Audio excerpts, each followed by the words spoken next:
All right, let's go ahead and get started. You ready? Let's do it. All right. Sound like the present, baby. Welcome, everybody, to the South Star Classroom podcast here at the National Charter School Conference 2026. My name is David Castillo. I've got my co host here, Dr. Charles Cole III, as well as Omar Yanar. We'll do some introductions here in a second. But just a little bit of history on the show. I think we've been running the podcast for how long? It's over 2 years, man. Yeah, We almost so had 250 episodes. yeah, so we're gonna be approaching our 250th episode this year. So the way to find us is on either Facebook or YouTube. Dr. Cole's YouTube channel. That's kind of where we stream from every Tuesday at 3 p.m. Pacific time, 6 p.m. Eastern time. So that's where you'll find us. And the South Star Classroom, because I've been in so many like rooms and conferences, both in education circles and then in my previous career in the corporate world, where whenever people were talking about, you know, our goals and our strategies, they will always refer to the North Star. Like, what is our North Star? And so the South Star Classroom, the simple idea is that we're reframing it to the South Star, to the center of the earth where the majority of black and brown people live. So just kind of like flipping the whole paradigm. And I hope that's what we've been able to do on the show. Yeah. All right. So let's get started before we hop into our topic. So I'm David Castillo. Glad to be here. I'm from San Diego, California. Lived in California my whole life. A long time educator and school leader. Did most of my work in education in the Bay Area in Oakland, California. Founded a charter high school in Oakland, California called Unity High in 2002 as a founding teacher and founding team member, and then went on to become principal there for, I think, 10 years. And so ever since then, I've taken on a couple of other principalships here and there, and I'm currently working as an education consultant. So that's kind of my background. Mr. Yanar. Oh, all right. Yeah. Thank you all so much for coming. We're deeply appreciative. My name is Omar Yanar. I'm from El Paso, Texas. Lebanese dad, Mexican mom, thus the weird name. Like, what the hell kind of name is Yanar? Exactly. Perfect hair, though. Just for you, brother. God, man, I spent And the a couple shoes. more You gotta look at hours the on shoes. it this morning. Two things about the South Star that I adore. You have a group of people who I think embody two really important concepts, and I know Chris brought one of them up yesterday at the Eight Black Hands podcast. My professor, Cave Merseth, and mentor, she used to say, if you're not outraged as to what's going on in education, you're not paying attention. You should be absolutely outraged at what's going on with kids, period, all kids. You start getting into the paradigms of low-income kids, and then you start getting into the paradigms of black and brown kids, and you shouldn't be outraged. You should be outrightly pissed off. It's insane. And one of the concepts behind the podcast was that I've been to a bazillion conferences now, a bazillion rooms, and I got to tell you, man, there's a lot of charlatans out there. People that are just really great at talking and can't do a damn thing about it. And I think we got really upset because we didn't think that they deserved the microphone anymore. And I never wanted the mic. I just wanted to do the work. And it got to a point where the three of us just got so upset as to what was going on with the status quo. We're like, not only should we have the microphone, but we need to be empowering others to do something about it themselves. So we're all practitioners here. Mm-hmm. And I think that's the beauty of this podcast. Mm-hmm. We didn't just come from Deloitte, no offense to Deloitte, and start schools and shit. I started out as a classroom teacher, 7th grade, straight up 7 years, low-income Mexican kids, Latino kids in Texas, and then the trajectory. And then, I'm an idiot, so I was like, I think we could do like really great things in education. And someone's like, that's funny, go start your school in Fantasyland. And I was like, that's a really good idea. So I started my own charter school, my own charter network. And I got to tell you, in 3 short years, we became the top performing public middle school in the state of Texas after 3 years. Where only 70-year-old schools couldn't muster enough to make changes for students. And I'm talking, dude, check out our demographics. 90%, over 90% free and reduced lunch. He's already getting into the topic. Yep, man, 98% Latino and minority students. So when everyone's like, you and your cherry picking, I'm like, cherry picking from where? Like, saying to George Washington shit. Like, I don't know where I'm cherry picking from. So the beauty of this podcast that I adore is that we have done the work, are doing the work still, and therefore, hopefully, speak truth to power. Doc? Man, can we give it a round of applause for that? Wow, wow. You know, well, before I introduce myself, we also have a fourth member, Jubilee Ransom. Yep. Yes. Yeah. We wanted her to Yes, be able sir. to be here and bring her son because he's doing some incredible stuff. Yep. The reason why she can't be here is because her son just got elected as a student he's a student board director in the Maryland, kind of in that DMV area. He was chosen to be represented and go to to Steve Harvey's camp that trains and supports young black boys. And April Ryan, I think, personally congratulated him for winning his election. April Ryan, who worked in the White House. So he's getting sworn in, I think, this today or yesterday. So she couldn't be here, but she's also just a powerhouse, just really, really dope and a dope mom with 2 dope boys that I know she's really proud of. I'm Charles. I'm humbly I'm humbly the little brother to these guys, and many of you know me from A Black Hands.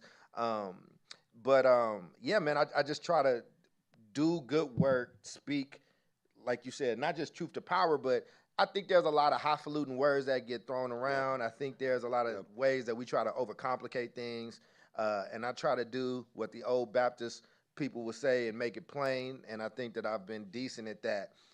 But I do want to just spend a lot of time today highlighting these guys because the way I came up and they got actual results. This brother just said he runs the top performing middle school in all of Texas. You know how big Texas is? You know how many schools that is? And, you know, Omar and I connect because we're both policy nerds. Anytime David and Jubilee can't do the show, it instantly turns into a politics conversation. And I think for somebody that believes what Omar does in the heart of Texas, and speaking out against Trump and speaking out against Abbott, and you've taken on some pretty big Republican names in your state. Yeah, they all want to kill me, man. But to do that and still get results, and I think he puts his results first and then those things second. I just think that that's dope. And then David, I came up under David. The trinity of David, Jorge Lopez, and Dirk Tillison, RIP to our good friend Dirk. But, you know, some really dope troublemakers that I got to see take real leads. And David is somebody who, if you're not serving kids well, he don't care if you're on the charter side, the union side, or whatever side, David will stand up, and oftentimes had to deal with people on our own side. And I just have an immense respect for these guys. So before we get in, again, it's the people up here that actually have done that work, and y'all please give a round of applause to what they do for kids. To David, man. Yeah. So with that, David, what we talking about, man? That's relevant to the work that you all have been doing, and All right. let's do our show the way we do it. Let's do it. And one last thank you for everybody being here. This is probably like the hardest spot in a conference to fill. It's like the morning of the last half day, right? So thank you all for being here. We talked to the organizers of the conference. Hopefully next year we can have Bloody Marys if we're in the same spot. We'll see. That's a great idea. Right? Okay. I'm gonna put that on the suggestion list. Yeah. All right. So today we're going to talk about accountability. So accountability in schools. There was a piece in the New York Times that I read recently, and somebody was kind of having a look back to No Child Left Behind and kind of, you know, debating whether that was a successful time frame or was it not successful. and then why, and then looking forward. So we're going to frame today's conversation around No Child Left Behind, so we'll start there. But I want to go back a little bit to provide everyone with a timeline, because it's very interesting. Public education really had zero accountability until the mid 1960s, and even then there was really no accountability. But the first Elementary and Secondary Education Act was passed in 1965. So before that, there was really nothing. We were like funding public schools, kids were going to school, they weren't. We didn't know how well they were doing. All of that for decades. So that was the first time that the federal government got involved in like K-12 education. Right? You don't want to take it back to the Revolutionary War, like we're not going to do that. We're not going to do that. And then in 1983, a report comes out called "A Nation at Risk," and that was kind of a very important moment where for the first time people kind of understood that American schools were falling behind, not necessarily framed, around like low-income youth or rural youth or Latino, Native American, African American youth, but just we were falling behind compared to our global, other global powers, right? And so it's kind of like a national security risk. But the report did launch what we know now as the modern accountability movement, right? Then coming up to the 1990s, we start to see states start to take on their own individual accountability frameworks. They all kind of look different. And then we actually had strong, it's kind of crazy to say this now, but we had like bipartisan support for school accountability at a certain point in time. What's that? Exactly. Yeah, we've lost that. And then come the early 2000s, No Child Left Behind gets signed by by George W. Bush as president, mandated annual testing in schools, mainly focused on math and ELA. Schools were measured through a system called Adequate Yearly Progress, so AYP. And again, like they said earlier, like we're not researchers, we're not like policy people, we're practitioners. We've done the work, so our lens is from the grassroots, the ground up. Like how are these systems impacting our communities and our children? And so for the first time, we were actually forced to look at what was called subgroups, right? So looking at like how particular demographics within a school system were doing compared to others, right? And the results were obviously not good. We could look at it by race, by income, disability, language status. I'm from California. California is, we're now a majority Latino state, and our schools are overwhelmingly Latino English language learners. So that kind of, those indicators are very important, at least to me, and they should be to everybody, given the size of our state. Then 2002, 2009, peak accountability era, because No Child Left Behind is like part of the national system. Heavy focus on test scores. This is kind of like, the time when like the charter movement was actually really growing, and we saw like the rise of, what do they call them, like no excuse charter schools, right? Yeah. Like really hammering down on like math and ELA, and like, sorry that you're coming to school hungry or like, sad or whatever, but we have to like knock it out of the park on these tests. And harsher punishment. And harsher punishment. And walk around with a punishment stick, you're not doing well. Yeah, all of that happened. And so then No Child Left Behind, goes away mid 2010s, I think around 2015. Every Student Succeeds Act replaced it. And then for many years, we were kind of like, I like to say, like flying blindly, because as a person that was running schools at that time, like we really didn't have we didn't know how to like demonstrate if we were like successful, right? We kind of had an idea, we made some stuff up, we'll get into it. And then the pandemic hits, and we're still kind of catching up from the pandemic. And so the conversation about accountability is back. And I think we have an opportunity to hopefully not make the mistakes of the past, rethink what it could look like. So with that, want to get your like initial thoughts on the timeline of how we got to where we're at. I mean, not just because Chris is in the room, but I think he had a profound comment yesterday when asked, like, is this a movement? I look at this and I say, who are the experts actually creating this? Because, quote, experts, right? In the state of Texas, and I'm sure you all know a little bit of history there, like, the high stakes testing was a money grab. That was Ross Perot, if y'all remember him. Yeah, you know, weirdo dude who's like, hey man, instead of building a wall along the border, let's build a Walmart. Thank you, Ross Perot. He really made a ton of money from this high stakes testing. And then came the books, and then came the prep. And the amount of money that is being used in education for a specific purpose, where some people, you know, I think you all said it yesterday. You said it yesterday, Doc, like people making Lamborghinis off of our kids. Because the utilization of high stakes testing wasn't just about the accountability measure. I think it was so much more about an industrial complex being like, man, we can make a ton of money from this specific accountability component, which is always going to favor basically middle class and higher upper middle class families, no matter what. I'll get into it real quick. So I always talk about my niece, Alea. She's now 15 years old. Both her parents are lawyers. My sister graduated from Stanford undergrad, Stanford Law. My brother-in-law, Stanford and Hastings. My niece, Alea, by the time that she got into kindergarten, this is before school, had an acumen of about 1 million words of knowledge. She could utilize about 50 to 60,000 words. Our students have an acumen of about 50 to 60,000 words and can use 5,000 right at kindergarten.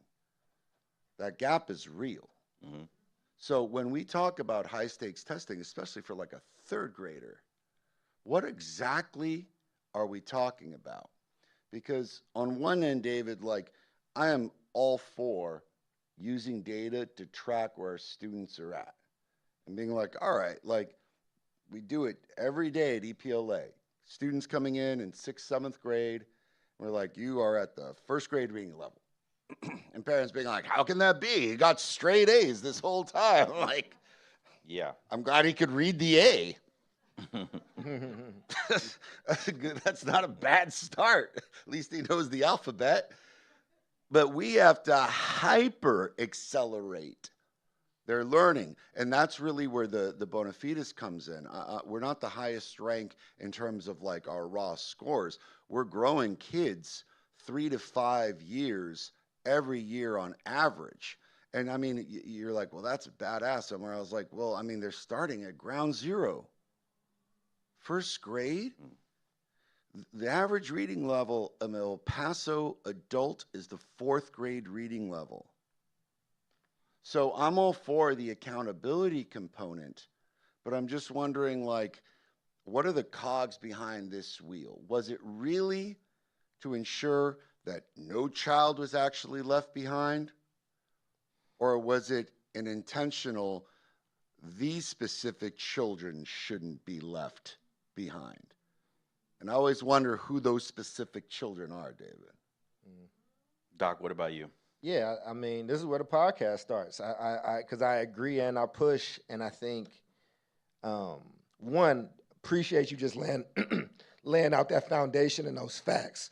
Brother, get some water. You know, right? You know, I got it. I will. But because I think people need to know that starting point. I think in a capitalist society, any and everything will be gamed in order to gain, you know, money. And so, you know, everybody here has lost a loved one. Cool, everybody's crying and weeping, and then you go to the funeral home, and it's like, we got this casket, but here's the Lamborghini of caskets. And I think that that's something that's just going to happen. But I agree with you around there was money grabs and things like that. Shout out to Ross Perot for getting George Bush out the paint for Clinton, because that's what he also did.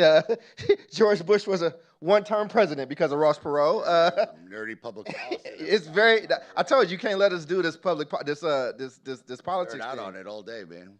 But I get what you're saying, all right? Like these high stakes tests and this and the bad that comes with that. But I do think that the genesis of the idea started in a good place of, well, you saying that this is the number, but how are those black kids doing? How are those brown kids doing? How are girls doing? How are boys doing? We didn't have that before No Child Left Behind.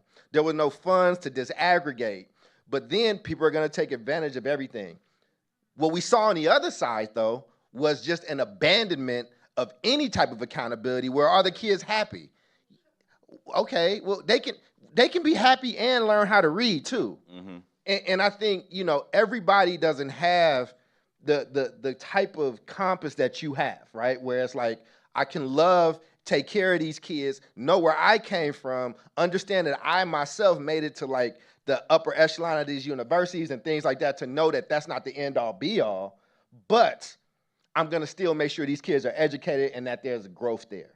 Because there are leaders and administrators that I've met and worked with, and that, to be quite frank, David and I have fought when leading the campaign against the union, where they acted as if no results at all mattered. There was no standard, and as a result in Oakland, we got all these headlines about graduating all these kids, and 85% black kids graduated.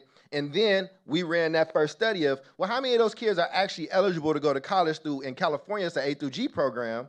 It's the A through G system where you have to take X amount of years of math, X amount of years of English, all that stuff. And a school that had 85% graduation rate had more of a 30% of those 85% that graduated, only 30% could even qualify for a free spot in the California university system. So that's not cool either. Like, just because we know if you run schools, you know how easy it is to pass kids along that are not prepared. How are all these kids graduating and they can't read? Mm-hmm. And we saw that. In California, we also had an exit exam. Raise your hand if you're familiar with an exit exam, a high school exit exam. California had that program, and it's really, what was it? Supposed to measure 9th grade reading and math. 8th grade. I was giving them credit. We did so bad. How long did that program last? Probably less than 5 or 10 years, maybe. When we implemented that, and we saw high school graduation rates just plummet, what we did before we canceled it, we said, well, you can graduate, but you don't get a diploma, you get a certificate. It was so embarrassing that in less than 5 years, the shit was gone. So when we talk about this accountability piece, help me understand. We got to figure out what the median is, right? Like, how do you make sure that high stakes testing isn't just taken over and it's a money grab and it's rigged against these people? Because, like you said, your niece, even if she didn't come in with 1 million words, her parents have the means to get tutoring. Her parents have you, who is a high-powered, person that knows how to navigate this system. They're high-powered lawyers. What is the thing that will catch poor kids who don't have these safety nets without just saying, well, I just want to make sure the kids are happy. I just want to make sure this is happening. And so this is the conundrum, right? And I know it's a pretty heady topic, but damn it, at this point, this is what we got to start dealing with a room full of practitioners like you all. How do you draw that line? How do you bring community into that line? And one of the things that I did when I worked at OUSD is I didn't hide from the data. I watched so many principals hide from the data or explain the data away or be ashamed of the data. And one of the things that kind of led to my rise in OUSD, traditional public schools, was, nah, man, screw that. Like, stand in front of that data. We are failing you. This is failure, and we need your help, but we need you to understand what this means. It is why my single focus has been, I care about all these things, but I focus on agency so much because we can't afford for our parents to not understand what these numbers mean. Because here's the one thing I will say about accountability, especially in California, but it's true across the country. They still predict with a scary level of accuracy who goes to prison, who dies earlier, who has jobs that pay, who has kids out of wedlock, who's able to provide a life for themselves, who will be able to be kings and queens of their cities or paupers in their cities that can only do menial jobs. Them scores is still too accurate for us to just kind of fully dismiss it. And then I went to grad school, became a doctor, all that stuff, and people were like, yo, like, the test is, racially biased, which sure, okay. But I've been hearing that for 30 years. Where's the new test? I almost cursed. Where's the new test? We both censored ourselves, man. Where's the new test then? Like, build the thing. But the reason why is because as long as you get to complain about the problem without actually having to fix it, you can still man stages. If I go to any more conferences and the last line from somebody with a lot of degrees and a lot of money and a lot of prestige and a drop line is, and the system is doing what it was intended to do, mic drop, I'm gonna shoot myself, man, because it's like, okay, now what's after that? What's beyond that? Where is that solution? Because, okay, rearrange the question. And what I would ask those people, and why people don't always like when I interview them, is, well, what did you do for your kids so that's not your reality? Why is that reality okay for those other kids and you get a Johnny tried hard pat on the back, but that shit ain't acceptable in your house? What did you do? Share that information, share that knowledge. And that's when you see not just the racism, but the classism start to show. Well, I can make these decisions. Mm-hmm. Chris and I'll land this plane. I won't say any names, but Chris and I were at a conference with somebody that's very prominent, and the issue of charter schools and private schools came up, and this person had his kids in private schools. And you know what he told us straight to our face? Well, I can make those decisions. Yeah. Mm-hmm. I'm smart enough to make those decisions. So one would only need to assume what those other people ain't. Right. Them other people shouldn't have choice because they can't make the decisions that I make. So this accountability thing is prickly on all sides, but I know that was long-winded, but you got to find ways to bring people into what otherwise seems like a mundane topic, but it affects so many lives. Yeah, I mean, the outcomes actually, like third grade reading, graduation rates, special education rates, all of those things, whether you go to college or not, I mean, those things track all the way through life expectancy. Exactly. Data. So that's how important, that's actually, it's a matter of like life and death. Mm-hmm. And so let's talk about accountability. We're going to get into No Child Left Behind and like, was it successful or was it not?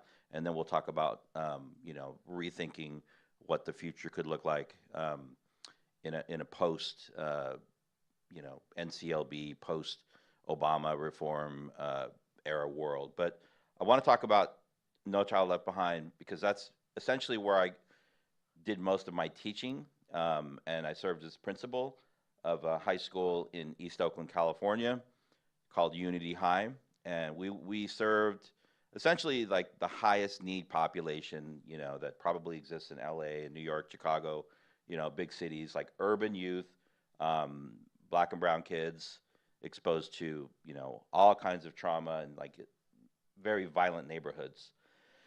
And it's still that way.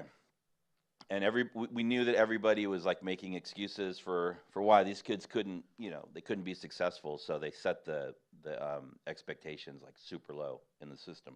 And in many other charter schools. And so, we came into the work knowing, and we hired people that came into the work actually that believed that all children could learn and thrive, and could excel. And that was like a precursor before, we would even interview somebody. And so and this is back when I think school funding was probably half of what it is now, or maybe even like less than half. We were getting about $6,000, dollars for every student that we served. I think now in California it's like, I don't know, as much as like probably 3 times as high. Yeah, it's a lot. So we didn't have a lot of money. We ran a very tight operation. We knew what the system was. We understood what AYP was. We understood how to move the needle on the what was called the adequate yearly progress, the API. Every school got a number, right? And when I took over, our school was at like 595 out of 1,000. And so the idea was that over time, your lowest performing subgroups disaggregated are growing every year on the mandatory assessment. And we did that. We went from, I think in 5 years, we went from 585 to in the mid 800s, and then we stayed there. 90% graduation rate. 90% of our kids we were like one of the 90-90 schools. 90% poverty, 90% graduation, 90% of our kids went off to college, 2 or 4 year college. And we did it with not a whole lot of resources. So we know that it can be done. We also didn't do it in a way that was, well, I mean, I guess we could say some of it was punitive, because I later learned that the kids had a nickname for me. It wasn't Mr. Castillo, it was Mr. Castigo, which is like punishment in Spanish, if you know. I mean, I wasn't like a super like mean person, but we had expectations for kids, a lot of rules. But we also like had an advisory program. We had, we did social emotional learning, which we didn't call it that back then, but we had a lot of like supports built in, as well as high expectations. Sometimes it's all about support, or expectations. And I think what we're talking about is like, how can we like blend the two together? And that school is still operating today. It's still one of the highest performing schools in Oakland. And at one point we were the highest performing charter serving that kind of demographic in the state of California, right? Then I went off to run another school in the post-NCLB world, where we had no roadmap. We were literally like walking in the dark. And so we knew that I think the Common Core was just coming out, and the new like smarter balance assessment. And we're like, what is all this stuff? We don't know. But we're getting a lot of calls from like publishers and curriculum developers, and we're not going to take any of those calls. So we did what we knew worked. And now working with like young children, TK through 8th grade, at a public Montessori in Oakland, which was Oakland's only Montessori public program. It was called Urban Montessori. And I knew nothing about Montessori. I knew very little about working with like young kids, but they brought me in because the school was going into its 3rd year. It had just started, and it was essentially like, it was a shit show. And so in 3 years, we like stabilized the school, set up many systems, grew enrollment, and we got renewed after 5 years because we were able to demonstrate 2 things: that our kids, when they showed up to us, and the longer they stayed with us, they grew in math and they grew in ELA, and we also closed the racial achievement gap over 2 to 3 years for our lowest income Black and brown students. So the longer they stayed, the more they caught up to their white and Asian peers. And we did that without any kind of, there was no mandate from the state or the federal government to do that. We did it because we knew that it mattered, especially when it came time for renewal. And so we got a unanimous renewal after 5 years. And I always tell people, I'm like, if kids are not like reading or doing basic math in your school, it doesn't matter what kind of school you have. And I would tell them that. I'm like, nobody cares about the 100 board or the beads or the towers in a Montessori school unless kids are actually like learning, right? And can we communicate that to parents? So, I mean, it can definitely be done, small scale. These are like small independent charter schools, but we did this at a time when like we would look around at the district schools, and even under No Child Left Behind, there was like very little consequence. We have like schools in Oakland where they've got like 0% proficient kids, reading and doing math, and the schools have been there for a long time, and they don't want to close them down because like somebody's great grandmother went there, or it's named after some particular person. It's wild. So I'll stop there. What are your thoughts on No Child Left Behind? What are your thoughts on that kind of like a strict accountability system? Do you think it is effective or not? I know you got your opinions, Doc. Go ahead. I want to ground the plane just for a second for our audience members, and I have to ask you all just a simple question. What is the point of education? We get so marred, right? We get so confused with fancy stuff all the time. This conference is a fantastic barrage of fancy stuff. Buy this. This is going to make your kid better. We're going to do this. Here's my mixtape. Like, I'm sick and tired of people trying to hand me their mixtape and shit, man. And that mixtape is usually some broke ass curriculum. And we get so confused that I have to ask you, what is the point? Because I guarantee you that every single one of you have a very different answer. Well, I think education is for this, and I think education for this. And there's a famous quote, education is the lighting of a fire, not the filling of a bucket. Mm-hmm. And I enjoy that quote because I want to ask you all, when you go back home, when you have conversations with your team, your leaders, you probably are the leaders, with your organization, will they have radically different answers to that question? And if they do, how are a group of people that are so disjointed going to accomplish some basic tenets? You actually have to go back. This isn't about us. This is about y'all. What are you going to do to go back to your organizations and just simply say, these are the 3 things we got to do? And make sure everybody in the organization knows those are the 3 things. So No Child Left Behind, I actually enjoy the idea of, can our kids read and do some math? Because the neurological growth, just from simple things like reading a book, writing with your hand, not being on a screen, is exponential. So I don't know if y'all know this, but like famously, I know it's a bit of a tangent, Steve Jobs talked about, I'm never going to give my kid any of these devices. Don't let them touch it. Mm-hmm. Tim Cook, CEO of Apple, I think he just stepped down. My kids don't have these devices.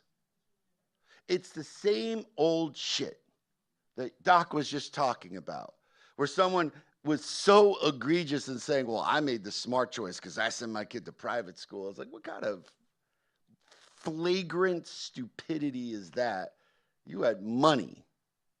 So what's good for your kid is predicated on the money, not on real choice, and not on, hey, man, what are the 3 things that kids desperately need in order to survive in the real world? One of them is incredibly strong literacy skills and incredibly strong numerology skills, because it ain't just about the skills of reading. It's really about the production of your brain during that time and growing that brain like any other muscle. I push back against a lot of the, hey, these scores are the end all be all, because I'm like, cool. So when your kid like pops out and you've got this like really great, like we send all our kids to college, and then I'm like, yeah, and then 75% of them drop out, get in debt, get pissed off at the system, and then wonder why they got forced into something they didn't even know what the reason they went there for. They're like, well, everyone says go to college. I'm like, what the hell's the point of college? Have we even thought about teaching students critical thinking? And here's the thing, and this is where I really like landing the plane, because this is where I think you all can have an immense impact. Have you asked the basic question of yourselves, do these adults in this room know how to critically think? Do they even know what it means? Because I had some mouthpiece at El Paso being like, our kids gotta critically think. And I'm like, senor, what is critical thinking? It's like out of 3 amigos. Like, what is a plethora? Like, what is critical thinking? And he couldn't answer that question. He had no idea. I hate that. You're sitting around using these buzz terms and all this corporate bullshit, and you have no idea what you're saying. Let's get the deck ready in the spreadsheet. And I'm like, cool. You can't do shit. Those are the adults running these places. It's enough to make you mad. And I get impassioned about it because y'all go back and say, damn, that was a fun podcast. And I'm like, cool, what are you going to do? And I try to make it very easy. And we try to make it easy for the audience. Be like, ask what those 3 goals are. And can you measure them? And are they simple enough for everybody in that organization to know about? So if I go into my front office right now, and this ain't about me, I'm just making a model. And I'm like, hey, man, what are the 3 things we're doing this year? We're helping emerging bilingual students learn English. And we're using this metric in order to gauge their language because they can't, what the hell are they going to do? They can't speak English. Truly. Like Spanish is a great language. I love it, and I speak it, and I encourage it.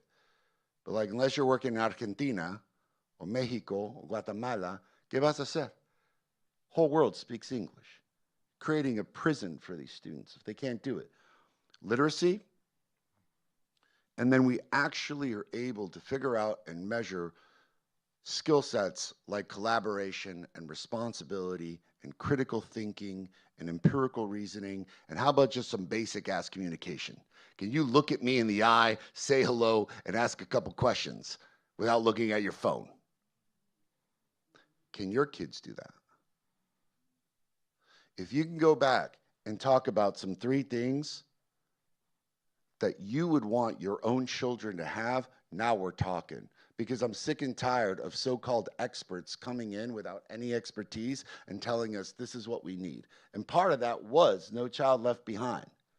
So I have a disagreement with it and an agreement. And this is Omar before he's had his first beignet of the day. Or any drinks.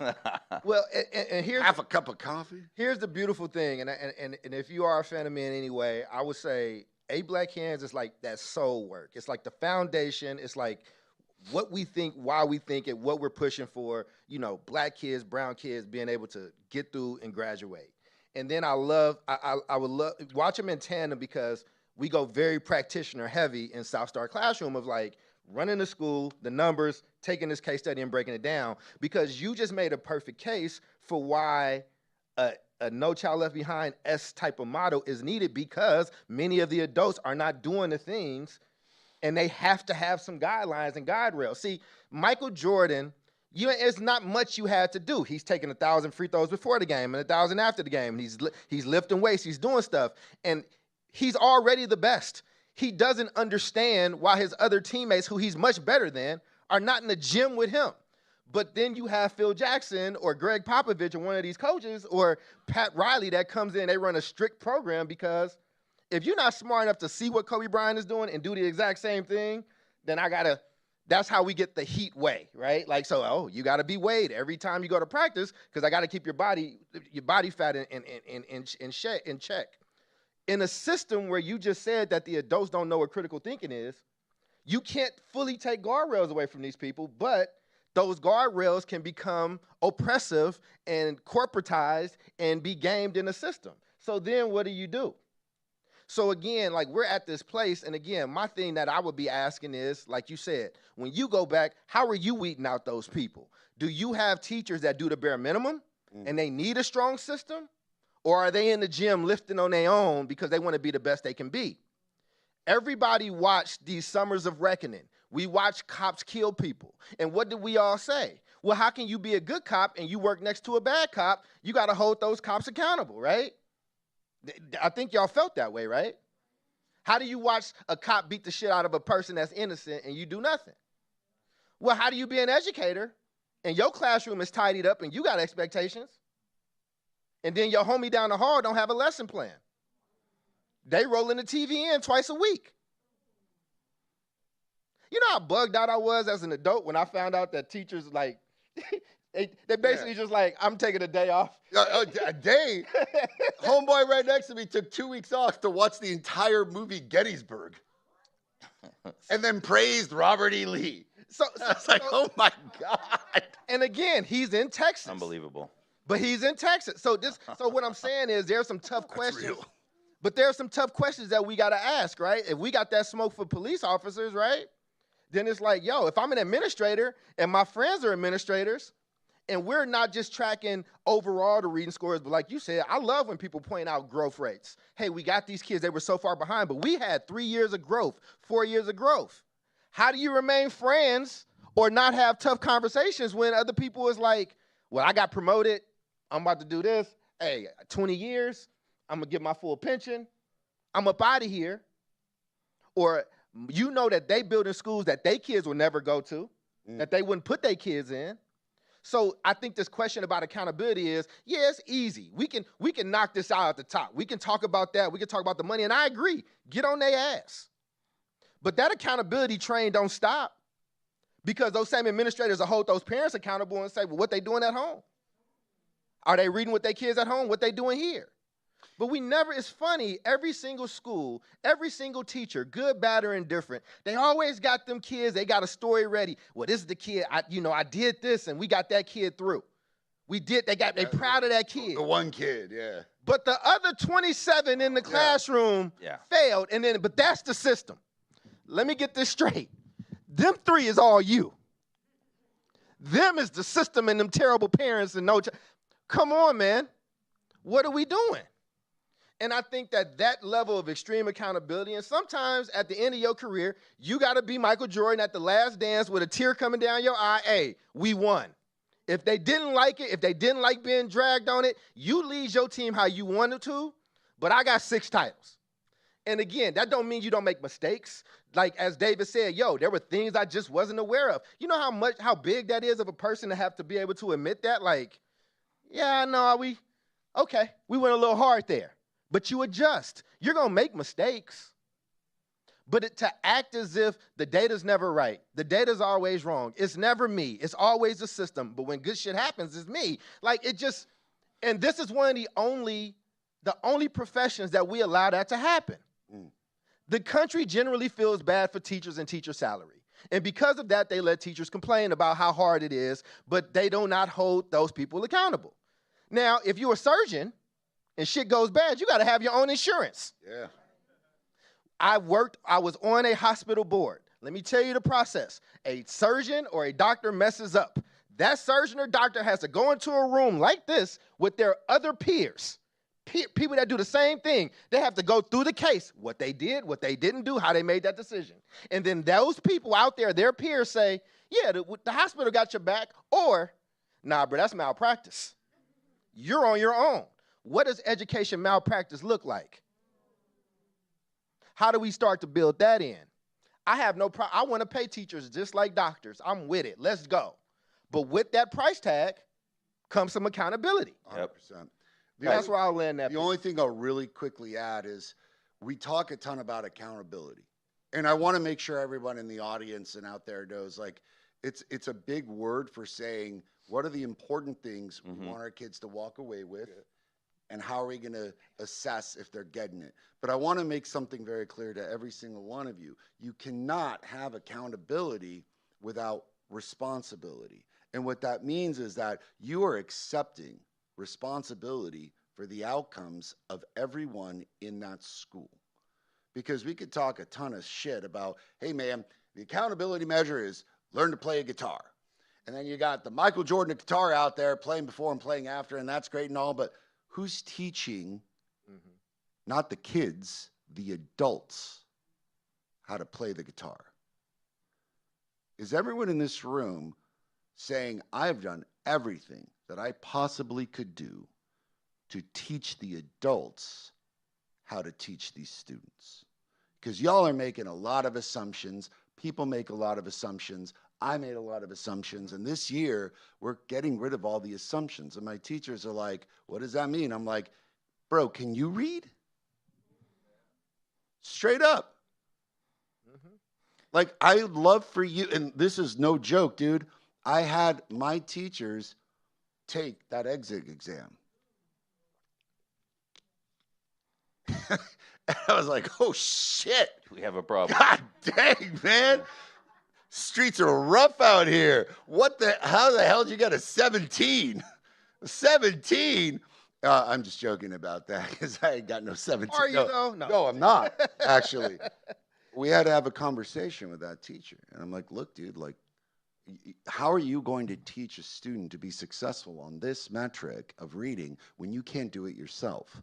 But I have to take responsibility and say, look, I'm holding you accountable, but how am I teaching you? How am I literally in the room teaching these teachers so that they can teach the kids responsibly? Because if you all just make the assumptions that the adults in the room know what they're doing, stop. I don't care how great they are, how nice they are, stop. And it doesn't mean that you've got to oppress. I'm not about that. I'm saying, how do we lift? How do you find that information out, support them, and get them through? And if you say, hey, man, I've done everything in my power to support this person, and they're still not doing well, And Yeah. David, find the door. And David, I know, and I know you hosting. It's always rough. I'm letting him run. It's okay. No. But because I want to ask you, because if you all ever want to laugh and be educated at the same time, just ask David Castillo how he feels about teacher programs in universities. So let's talk about that for a second. I was going to ask I'll you be how you quick trained your 'cause adults. I want to shift. We're getting close to time, but I do want to comment on I think what Omar was talking about the teacher preparation issue. Less about like teacher programs, but again, I'm from California, and Charles talked about it earlier. I must have been about 10 years ago or more when the state got rid of the student high school exit exam because the data wasn't looking so good. So let's just get rid of it, right? And then even recently, our state has provided a way for teachers, incoming teachers, to not have to take the CBEST. It's like the basic skills test. So you can like show up with I don't know, some kind of science project you did in like 6th grade and be like, does this count? I don't know. I mean, it's a very strange world that we're living in. Like, did you show up with a volcano project? A volcano project, exactly. It was too difficult for the teachers to pass, so they got rid of the seat. And so I mean, Found other so ways to get around we're it. talking about a huge state. I like to, also look at what's happening in Texas right now. Texas has some pretty tough accountability systems built in. I think, Houston is an example of a district that is under full control of one person, Yes, basically. that's correct. Friend of mine. And then I think Austin might be next, according to what I'm seeing. They're getting there. Yeah, and so, but Fort Worth. in California, we don't have. There's really zero accountability. We could talk about L.A. or San Diego or Oakland, and the financial accountability component too. But there's really like nobody's paying attention essentially, and that's a significant issue. The other thing I wanted to clear up was that while we believed that we were being successful under No Child Left Behind, and at the time we did, in hindsight, we realized that we were too focused on test scores, right? And so, if a student wasn't performing or doing well based on what we were seeing with grades and data, they would do after school, summer school. Like kids got a lot of programming and support, but it was probably too much. And I think when we first got the initial data coming back from our graduates going to college, I think it was like the clearinghouse, some program or some data source where we could go and like actually track our students as they were attending college and going through college. Many of our kids were not like successful in college, period, right? And I think the big networks, the KIPS, the other networks discovered that we were good at getting kids to graduate with good grades, good test scores, but we're not able to translate that into like Persistence. persistence and like good, well-rounded human beings, right? That's real. So now let's talk about, and I think you talked about accountability. So we're talking about accountability like federal, state. You're all running charter schools. You have your authorizers that you have to deal with. That's another level of accountability, which is like constantly shifting the goalposts. But let's talk about bottom-up accountability. So if you could build a new system today from the ground up with people that believe in children, right, 100%, because that matters, right, that are,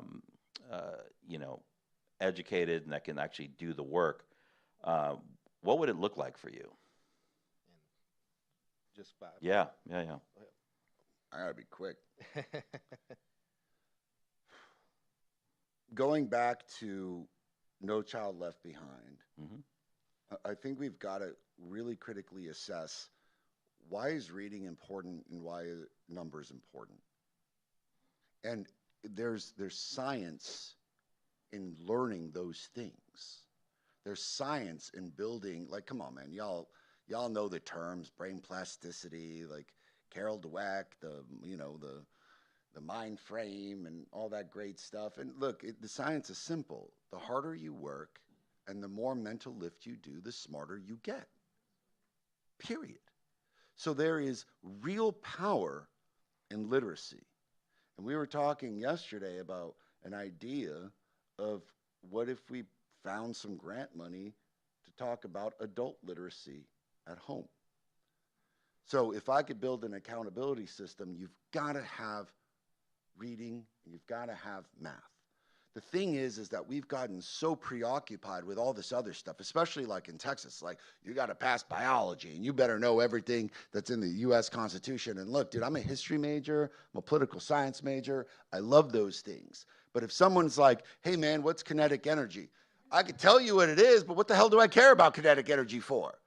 Well, you got to know what kinetic, why? How does that help me? You know what would have been dope? Like, had I taken a class on, I don't know, like the math of politics, something that I was actually interested in. So in this new accountability system, you're not just talking about things that matter to build brain plasticity. You've got to build who gives a shit.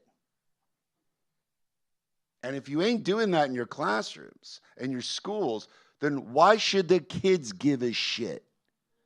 And what I mean by that is like, it's not that difficult for our young Latino students, man. We're putting them into jobs and internships during the school day, and they friggin' love it because they're like, oh, this is why I got to learn this math.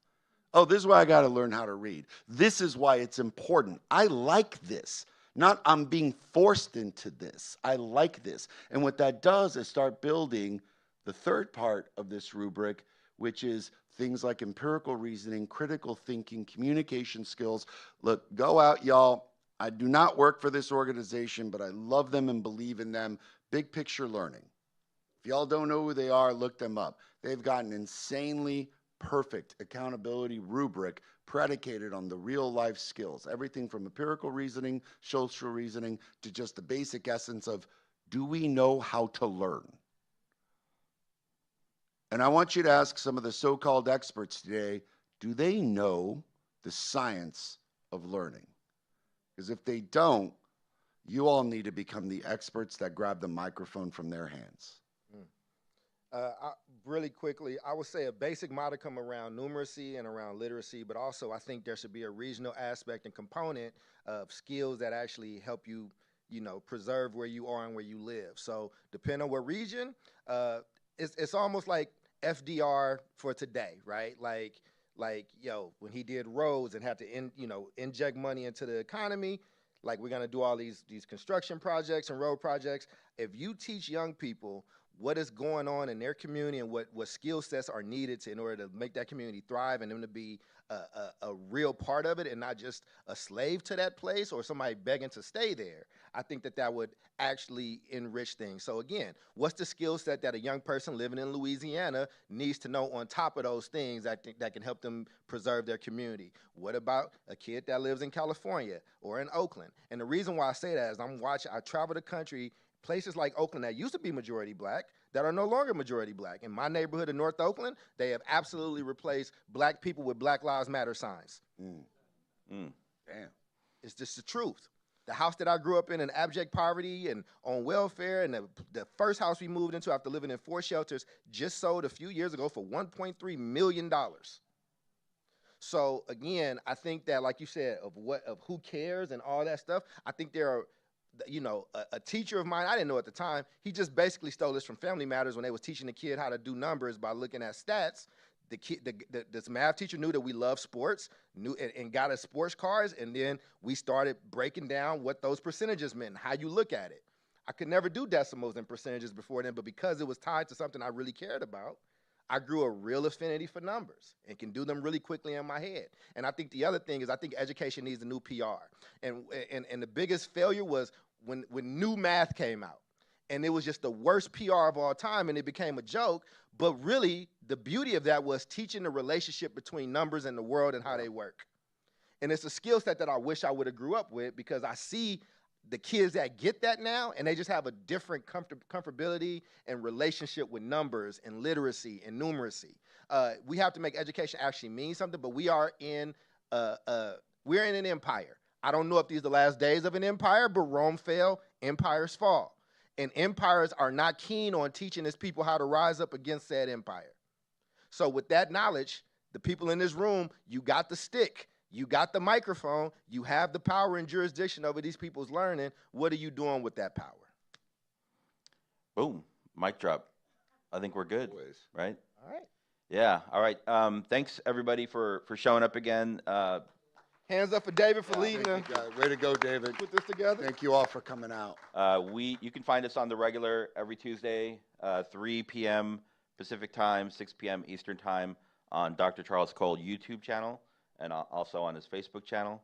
And you get 4 of us instead of 3 today. And I don't know. Well, that Anything and else? the fact that we love helping folks. You've got a question, I'll help you for free. Hit us up. Like, look at the information, find out our email or a phone number. Like, you need something. We put our money where our mouth is. We're not just practitioners. Consultant's a nice way of saying it. We out to help you all out. You don't know what to do, you stuck, give us a call, and I will help you for free. We will help you. That's what's up. Straight up. And please stay for the next podcast. You got Chris Stewart coming back up to do his show. Citizen Chris? Yes. You got All some right. special guests. Got you So warmed with that up. being said, thank you all, and please enjoy the rest of the conference. Thank you, guys.